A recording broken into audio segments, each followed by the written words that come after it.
ಮದುವೆಯಾಗಿ 24 ಗಂಟೆಯೊಳಗೆ ಪತ್ನಿಯನ್ನ ಗಂಡ ತನ್ನ ಮನೆಯಿಂದ ಹೊರಗೆ ಹಾಕಿರುವ ಆಘಾತಕಾರ ಘಟನೆ ಉತ್ತರ ಪ್ರದೇಶದ ಕಾನ್ಪುರದಲ್ಲಿ ನಡೆದಿದೆ.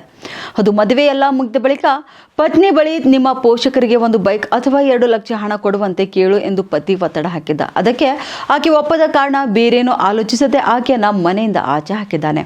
ವಧು ತನ್ನ ಅತ್ತೆಯ ಮನೆಗೆ ಬಂದ ಕೂಡಲೇ ವರನ ಕುಟುಂಬ ವರದಕ್ಷಿಣೆ ಬೇಡಿಕೆ ಇಟ್ಟಿದ್ದು ಮದುವೆಯಾಗಿ 24 ಗಂಟೆಗಳಲ್ಲಿ ಈ ಸಂಬಂಧ ಕೊನೆಗೊಂಡಿದೆ.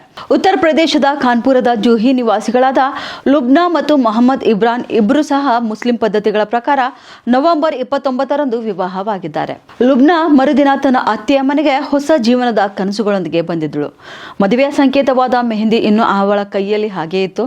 ಲುಬ್ನಾ ಬಂದ ತಕ್ಷಣ ಆಕೆಯ ಅತ್ತೆ ಮಾವಂದಿರು ಅವಳನ್ನ ಸುತ್ತುವರೆದಿದ್ದಾರೆ. ಆಕೆಯನ್ನ ಸ್ವಾಗತಿಸಲು ಅಲ್ಲ, ಬದಲಿಗೆ ವರದಕ್ಷಿಣೆ ಬೇಡಿಕೆಯನ್ನ ಆಕೆಯ ಮುಂದಿಟ್ಟಿದ್ದಾರೆ. ರಾಯಲ್ ಎನ್ಫೀಲ್ಡ್ ಬೈಕ್ ಕೊಡಿಸಲು ಕೇಳಿದ್ದಾರೆ. ಇಲ್ವಾದಲ್ಲಿ 2 ಲಕ್ಷ ಹಣ ಕೊಡ್ಲಿ ಎಂದು ಆತ ಒತ್ತಾಯಿಸಿದ್ದಾನೆ. ಇದೇ ಒಂದು ಕಾರಣಕ್ಕೆ ಮದುವೆ ಮುರಿದು ಬಿದ್ದಿದೆ. ಉತ್ತರ ಕರ್ನಾಟಕ ನ್ಯೂಸ್, ಇದು ಕನ್ನಡದ ಉಸಿರು.